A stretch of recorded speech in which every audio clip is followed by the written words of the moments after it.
की। भारत माता की। भारत माता की।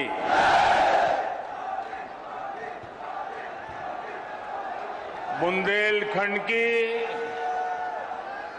जहां वेद व्यास की जन्मस्थली और हमारी बाईसा महारानी लक्ष्मीबाई जी की जहां धरती पे हमें बैर बैर बीरा आबे को अवसर मिलो,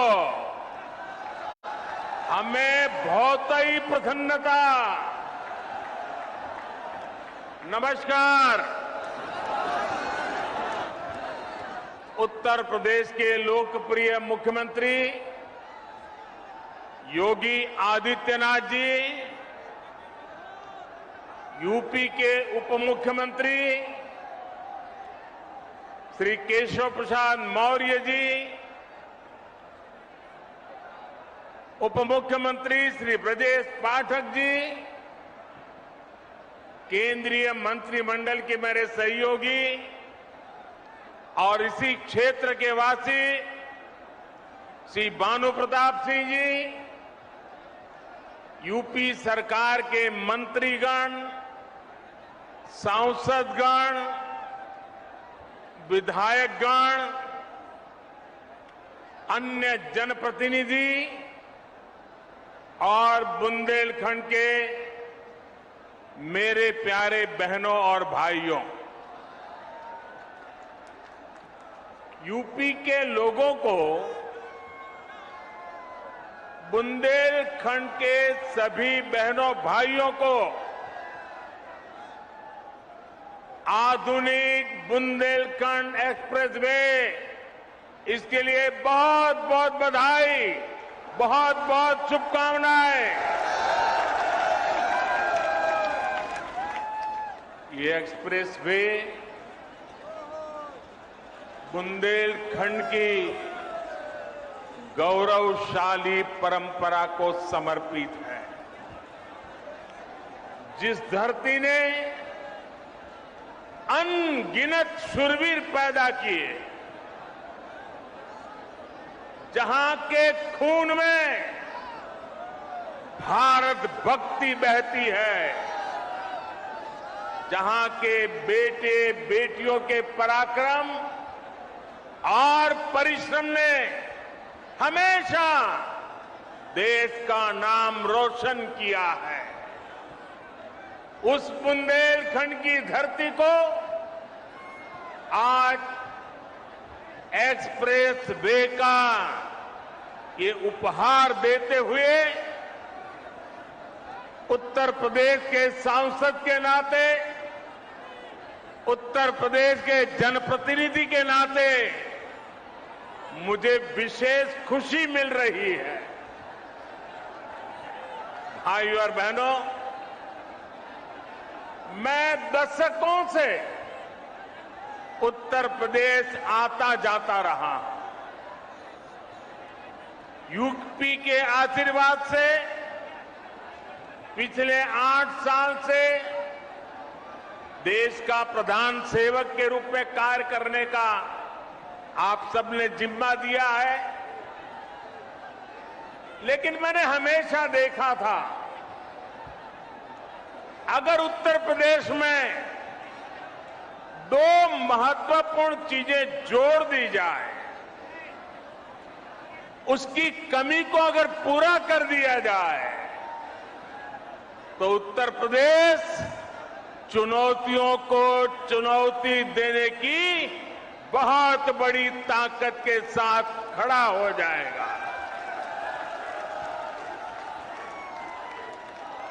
पहला मुद्दा था यहां की खराब कानून व्यवस्था। जब मैं पहले की बात कर रहा हूं, क्या हाल था आप जानते हैं। और दूसरी हालत थी हर प्रकार से खराब कनेक्टिविटी। आज उत्तर प्रदेश के लोगों ने मिलकर योगी आदित्यनाथ जी के नेतृत्व में उत्तर प्रदेश की पूरी तस्वीर बदल दी है।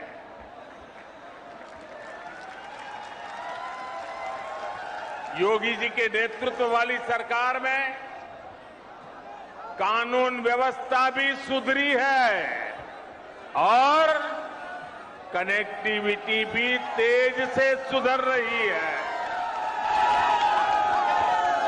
आजादी के बाद के 7 दशकों में यूपी में यातायात के आधुनिक साधनों के लिए जितना काम हुआ उससे ज्यादा काम आज हो रहा है। मैं आपसे पूछ रहा हूं, हो रहा है कि नहीं हो रहा है? हो रहा है कि नहीं हो रहा है? आंखों के सामने दिख रहा है कि नहीं दिख रहा है? बुंदेलखंड एक्सप्रेसवे से चित्रकूट से दिल्ली की दूरी करीब करीब 3-4 घंटे कम हुई है, लेकिन इसका लाभ इससे भी कई गुना ज्यादा है। ये एक्सप्रेसवे यहां सिर्फ वाहनों को गति देगा इतना ही नहीं है, बल्कि ये पूरे बुंदेलखंड की औद्योगिक प्रगति को भी गति देने वाला है। इसके दोनों तरफ, इस एक्सप्रेस हाईवे के दोनों तरफ अनेक उद्योग स्थापित होने वाले हैं। यहां भंडारण की सुविधाएं, कोल्ड स्टोरेज की सुविधाएं बनने वाली है। बुंदेलखंड एक्सप्रेसवे की वजह से इस क्षेत्र में कृषि आधारित उद्योग लगाने बहुत आसान हो जाएंगे। खेत में पैदा होने वाली उपज को नए बाजारों में पहुंचाना आसान होगा। बुंदेलखंड में बन रहे डिफेंस कॉरिडोर को भी इससे बहुत मदद मिलेगी। यानी ये एक्सप्रेसवे बुंदेलखंड के कोने कोने को विकास, स्वरोजगार और नए अवसरों भी जोड़ने वाला है। साथियों, एक समय था जब माना जाता था कि यातायात के आधुनिक साधनों पर पहला अधिकार सिर्फ बड़े बड़े शहरों का ही है। मुंबई हो, चेन्नई हो, कोलकाता हो, बेंगलुरु हो, हैदराबाद हो, दिल्ली हो, सब कुछ उनको ही मिले। लेकिन अब सरकार की बदली है, मिजाज भी बदला है और ये मोदी है, ये योगी है। अब उस पुरानी सोच को छोड़कर, उसे पीछे रखकर हम एक नए तरीके से आगे बढ़ रहे हैं। साल 2017 के बाद से उत्तर प्रदेश में कनेक्टिविटी के जो काम शुरू हुए, उनमें बड़े शहरों के साथ ही छोटे शहरों को भी उतनी ही प्राथमिकता दी गई है। ये बुंदेलखंड एक्सप्रेसवे चित्रकूट, बांदा, हमीरपुर, महोबा, जालौन, औरैया और इटावा से होकर गुजर रहा है।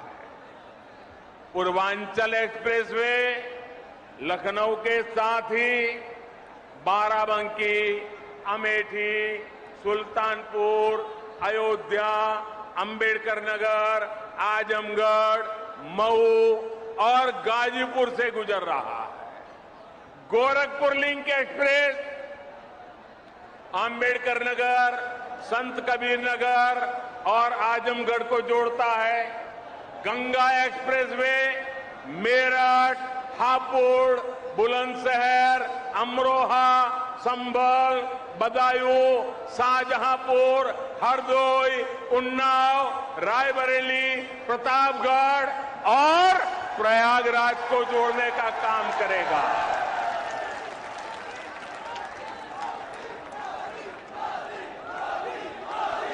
दिखता है कितनी बड़ी ताकत पैदा हो रही है।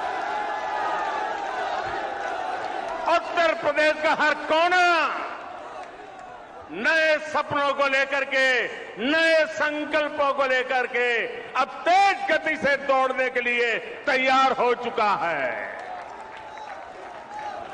और यही तो सबका साथ है, सबका विकास है। न कोई पीछे छूटे, सब मिलकर आगे बढ़े। इसी दिशा में डबल इंजन की सरकार लगातार काम कर रही है। यूपी के छोटे छोटे जिले हवाई सेवा से जुड़े, इसके लिए भी तेजी से काम किया जा रहा है। बीते कुछ समय में प्रयागराज, गाजियाबाद में नए एयरपोर्ट टर्मिनल बनाए गए। कुशीनगर में नए एयरपोर्ट के साथ ही नोएडा के जेवर में एक और इंटरनेशनल एयरपोर्ट पर काम चल रहा है। भविष्य में यूपी के कई और शहरों को वहां भी हवाई रूट से जोड़ने की कोशिश हो रही है। ऐसी सुविधाओं से पर्यटन उद्योग को भी बहुत बल मिलता है। और मैं जब आज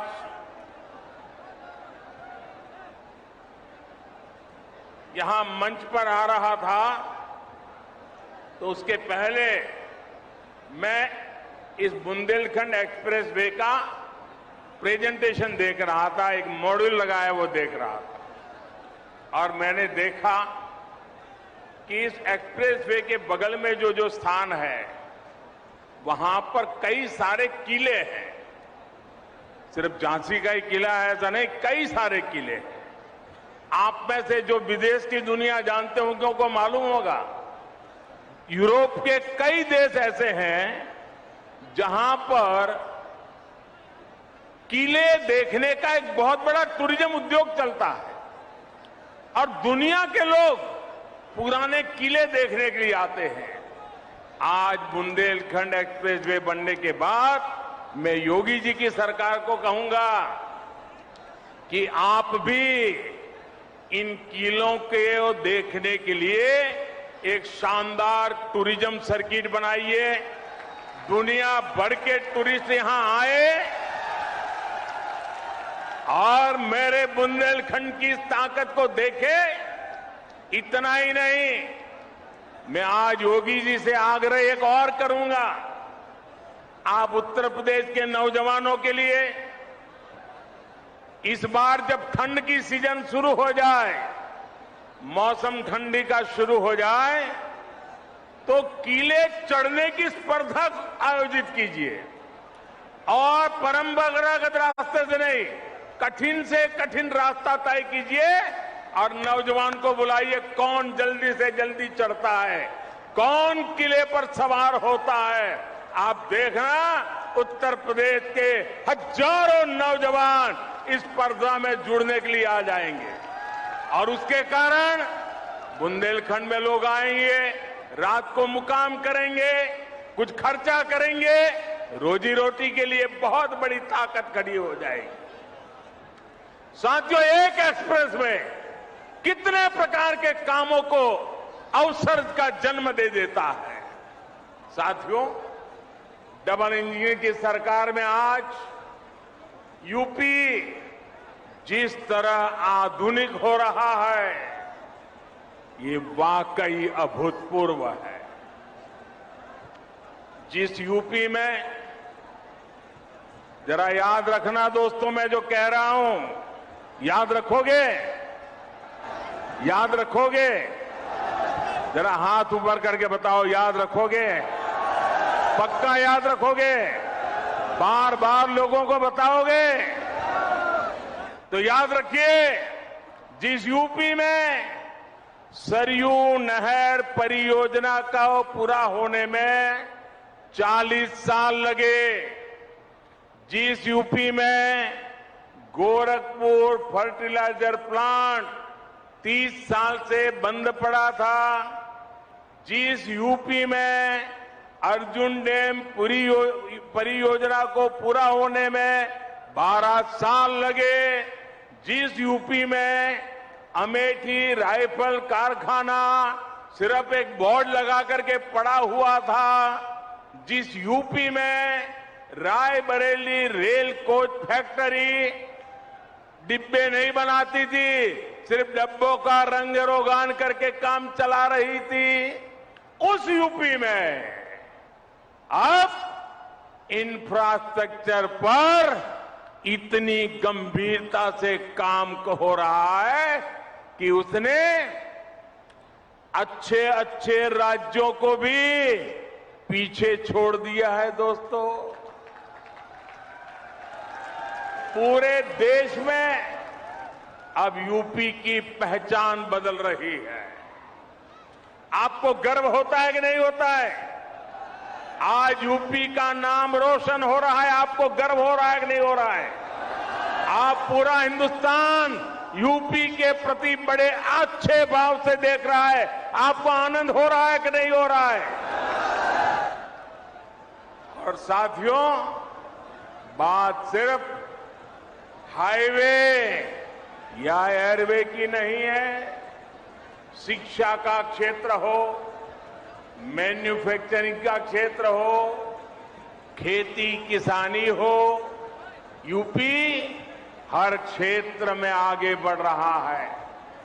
पहले की सरकार के समय यूपी में हर साल, ये भी याद रखना, रखोगे?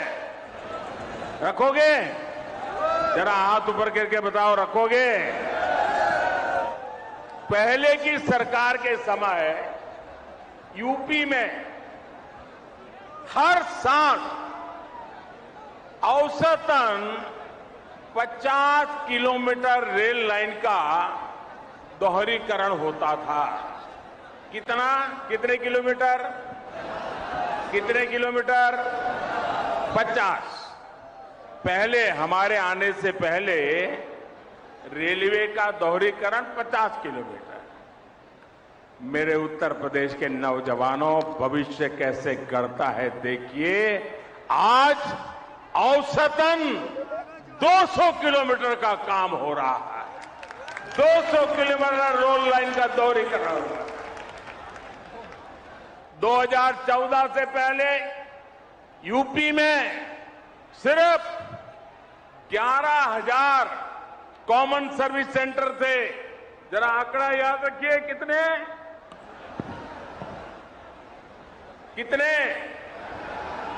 11,000।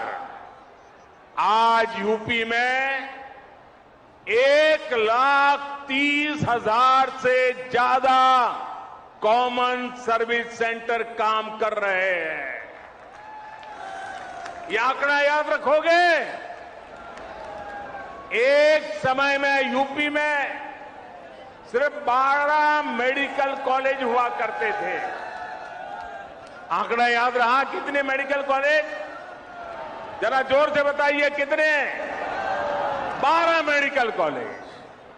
आज यूपी में 35 से ज्यादा मेडिकल कॉलेज है और 14 नए मेडिकल कॉलेज पर काम चल रहा है। मतलब कहां 14 और कहां 50।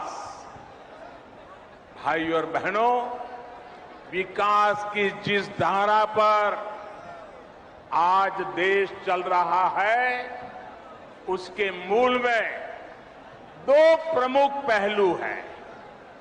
एक है इरादा और दूसरा है मर्यादा। हम देश के वर्तमान के लिए नई सुविधाएं नहीं गढ़ रहे, बल्कि देश का भविष्य भी गढ़ रहे हैं। पीएम गति शक्ति नेशनल मास्टर प्लान के जरिए हम 21वीं सदी के इंफ्रास्ट्रक्चर के निर्माण में जुटे हैं। और साथियों, विकास के लिए हमारा सेवा भाव ऐसा है कि हम समय की मर्यादा को टूटने नहीं देते। हम समय की मर्यादा का पालन कैसे करते हैं, इसके अनगिनत उदाहरण हमारे इसी उत्तर प्रदेश में है। काशी में विश्वनाथ धाम के सुंदरीकरण का काम हमारी सरकार ने शुरू किया और हमारी ही सरकार ने इसे पूरा करके दिखाया। गोरखपुर एम्स का शिलान्यास भी हमारी सरकार ने किया और उसका लोकार्पण भी इसी सरकार में हुआ। दिल्ली मेरठ एक्सप्रेसवे का शिलान्यास भी हमारी सरकार ने किया और उसका लोकार्पण भी हमारी सरकार में हुआ। बुंदेलखंड एक्सप्रेस भी इसी का उदाहरण है। इसका काम अगले साल फरवरी में पूरा होना था, लेकिन ये 7-8 महीने पहले ही सेवा के लिए तैयार है मेरे दोस्तों। और कोरोना की परिस्थितियों के बावजूद कितनी कठिनाइयां हैं, हर परिवार जानता है। इन कठिनाइयों के बीच भी हमने इस काम को समय से पहले पूरा किया है। ऐसे ही काम से हर देशवासी को एहसास होता है कि जिस भावना से उसने अपना वोट दिया, उसका सही मायने में सम्मान हो रहा है, सदुपयोग हो रहा है। मैं इसके लिए योगी जी और उनकी टीम को बधाई देता हूं। साथियों, जब मैं कोई रोड का उद्घाटन करता हूं, कोई अस्पताल का उद्घाटन करता हूं, कोई कारखाने का उद्घाटन करता हूं, तो मेरे दिल में एक ही भाव होता है कि मैं जिन मतदाताओं ने ये सरकार बनाई है उनको सम्मान देता हूं और देश के सभी मतदाताओं को सुविधा देता हूं। साथियों, आज पूरी दुनिया भारत को बहुत आशा से देख रही है।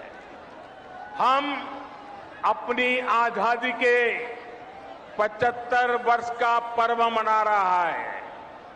अगले 25 वर्षों में भारत जिस ऊंचाई पर होगा उसका रोड मैप बना रहे हैं। और आज जब मैं बुंदेलखंड की धरती पर आया हूं,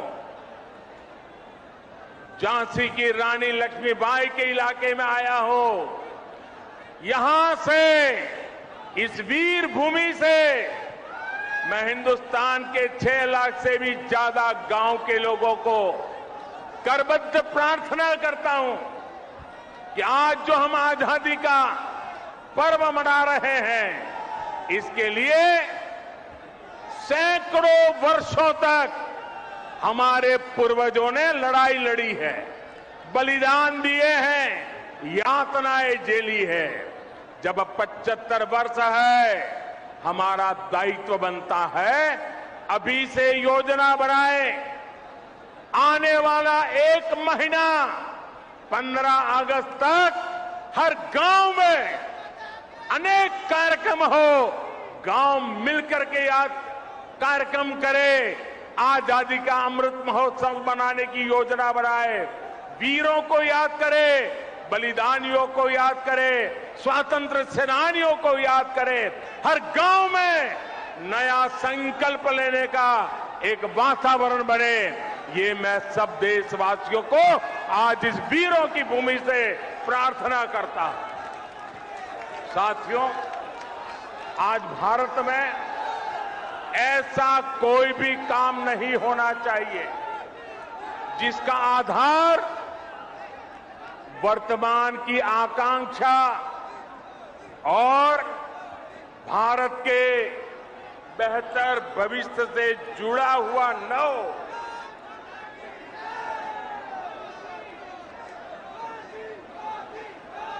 हम कोई भी फैसला लें, कोई भी निर्णय लें, कोई भी नीति बनाए, इसके पीछे सबसे बड़ी सोच यही होनी चाहिए कि इससे देश का विकास और तेज होगा। हर वो बात जिससे देश को नुकसान होता है, देश का विकास प्रभावित होता है, उससे हमें हमेशा हमेशा दूर रखना है। आजादी के 75 वर्षों बाद भारत को विकास का ये सबसे बेहतरीन मौका मिला है। हमें इस मौके को गंवाना नहीं है। हमें इस कालखंड में देश का ज्यादा से ज्यादा विकास करके उसे नई ऊंचाई पर पहुंचाना है, नया भारत बनाना है। साथियों, नए भारत के सामने एक ऐसी चुनौती भी है जिस पर अगर अभी ध्यान नहीं दिया गया तो भारत के युवाओं का, आज की पीढ़ी का बहुत नुकसान हो सकता है। आपका आज गुमराह हो जाएगा और आपकी आने वाली कल अंधेरे में सिमट जाएगी। दोस्तों, इसलिए अभी से जागना जरूरी है। आजकल हमारे देश में मुफ्त की रेवड़ी बांटकर वोट बटोरने का कल्चर लाने की भरसक कोशिश हो रही है। ये रेवड़ी कल्चर देश के विकास के लिए बहुत घातक है। इस रेवड़ी कल्चर से देश के लोगों को और खास करके मेरे युवाओं को बहुत सावधान रहने की जरूरत है। रेवड़ी कल्चर वाले कभी आपके लिए नए एक्सप्रेसवे नहीं बनाएंगे, नए एयरपोर्ट या डिफेंस कॉरिडोर नहीं बनवाएंगे। रेवड़ी कल्चर वालों को लगता है कि जनता जनार्दन को मुफ्त की रेवड़ी बांटकर उन्हें खरीद लेंगे। हमें मिलकर उनकी सोच को हराना है। रेवड़ी कल्चर को देश की राजनीति से हटाना है। साथियों, रेवड़ी कल्चर से अलग हम देश में रोड बनाकर, नए रेल रूट बनाकर लोगों की आकांक्षाओं को पूरा करने का काम कर रहे हैं। हम गरीबों के लिए करोड़ों पक्के घर बना रहे हैं। दशकों से अधूरी सिंचाई परियोजनाएं पूरी कर रहे हैं। छोटे बड़े अनेक डैम बना रहे हैं। नए नए बिजली के कारखाने लगवा रहे हैं ताकि गरीब का, किसान का जीवन आसान बने और मेरे देश के नौजवानों का आने वाला भविष्य अंधकार में डूब न जाए। साथियों, इस काम में मेहनत पड़ती है, दिन रात खटना पड़ता है, खुद को जनता की सेवा के लिए समर्पित करना होता है। मुझे खुशी है कि देश में जहां भी हमारी डबल इंजन की सरकार है, वो विकास के लिए इतनी मेहनत कर रही है। डबल इंजन की सरकार मुफ्त की रेवड़ी बांटने का शॉर्टकट नहीं अपना रही। डबल इंजन की सरकार मेहनत करके राज्य के भविष्य को बेहतर बनाने में जुटी है।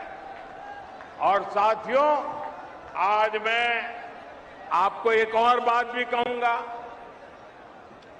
देश का संतुलित विकास छोटे शहरों और गांवों में भी आधुनिक सुविधाओं का पहुंचना, ये काम भी एक प्रकार से सच्चे अर्थ में सामाजिक न्याय का काम है।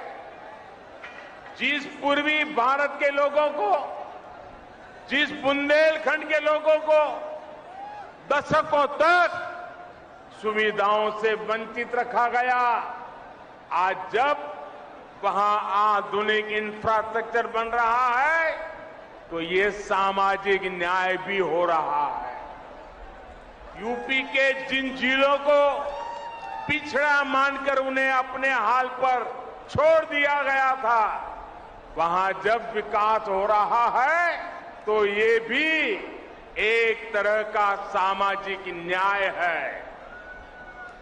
गांव-गांव को सड़कों से जोड़ने के लिए तेजी से काम करना, घर-घर तक रसोई गैस का कनेक्शन पहुंचाना, गरीब को पक्के घर की सुविधा देना, घर-घर में शौचालय बनाना, ये सारे काम भी सामाजिक न्याय को ही मजबूत करने वाले कदम है।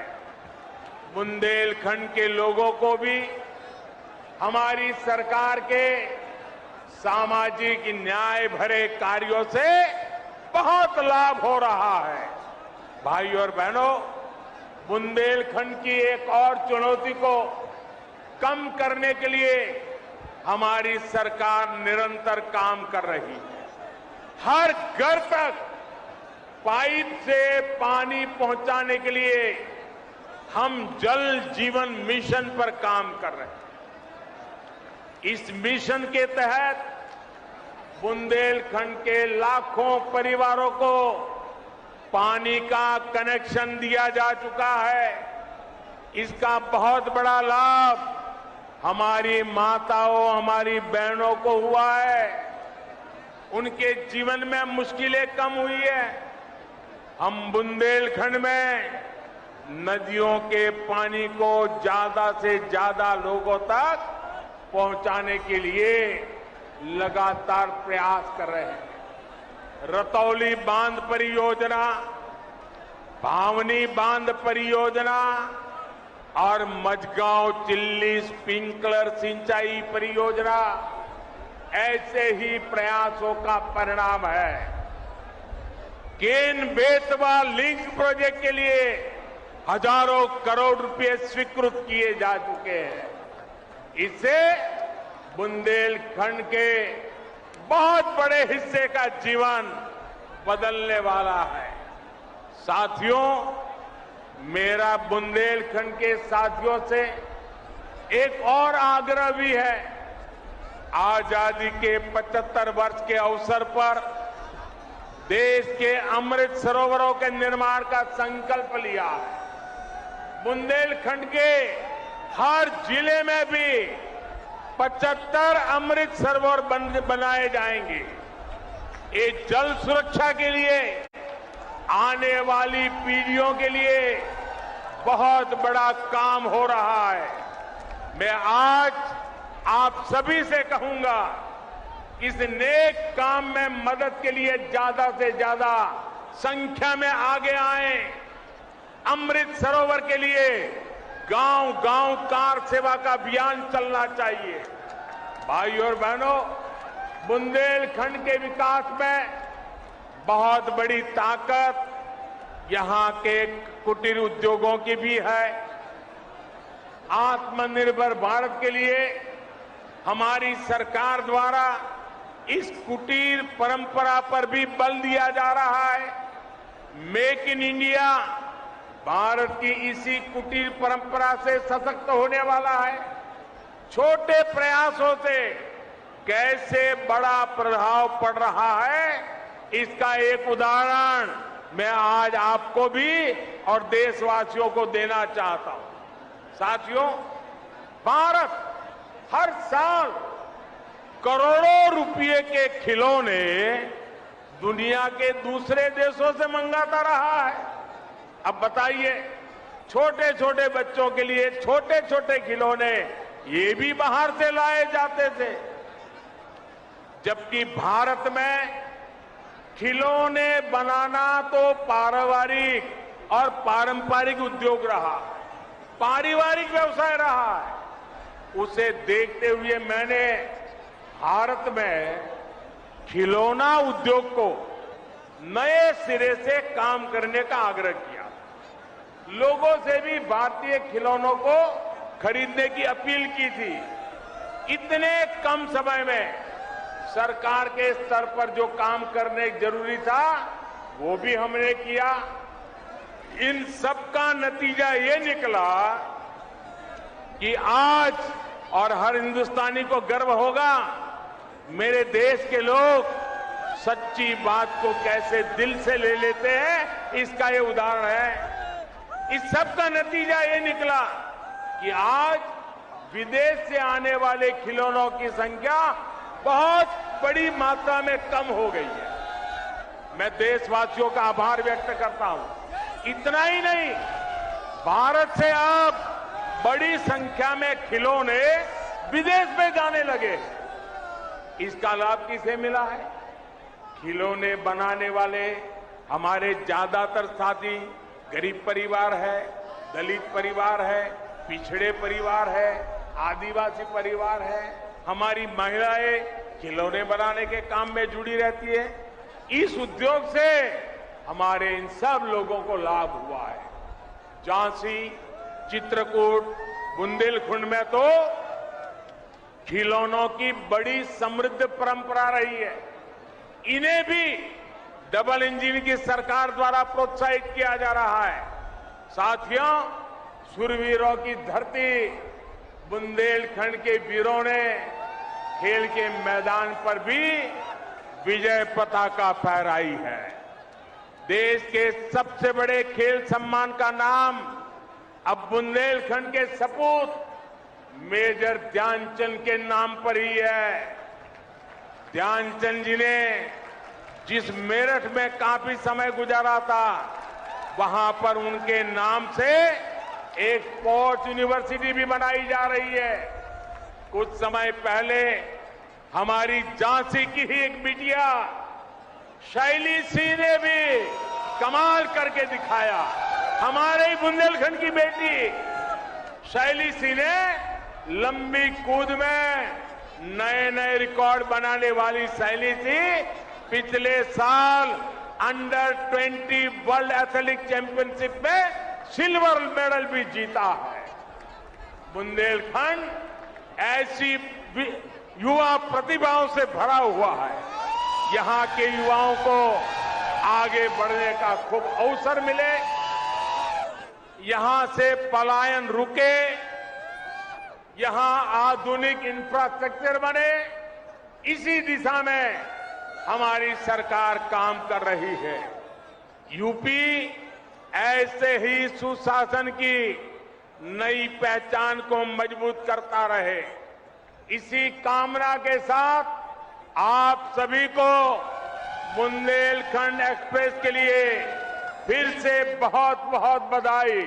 और फिर से याद कराता हूं, 15 अगस्त तक पूरा महीना हिंदुस्तान के हर घर में, हर गांव में आजादी का महोत्सव मनना चाहिए, शानदार मनना चाहिए।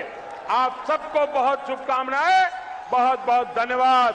पूरी ताकत से बोलिए भारत माता की, भारत माता की, भारत माता की। बहुत बहुत धन्यवाद।